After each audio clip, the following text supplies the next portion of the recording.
Unleash hidden superpowers on your Android device by enabling developer options. It's easier than you think. First, let's dive into your phone's settings. You'll find the Settings app usually represented by a gear or cogwheel icon, either on your home screen or in your app drawer. Tap on it to open.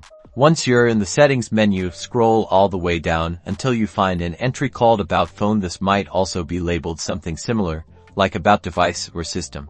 Tap on About Phone to open a new screen filled with information about your device. Now, keep scrolling until you see an entry called Build Number. It's usually at the bottom of the list. This is the magic trick. Repeatedly tap on Build Number 7 times. With each tap, you'll see a message appear briefly at the bottom of the screen, counting down the number of taps remaining.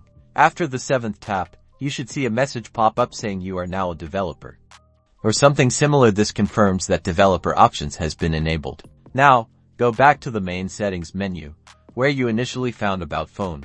You should now see a new entry in the settings menu called Developer Options. It might be located under System, depending on your phone's Android version. Tap on Developer Options to access a whole new world of settings and tools for customizing your Android device. Be careful with these settings, as they can affect your phone's performance. Explore and experiment, but remember to research before making any major changes. Now you can use all the Android hacks and tech tips you want.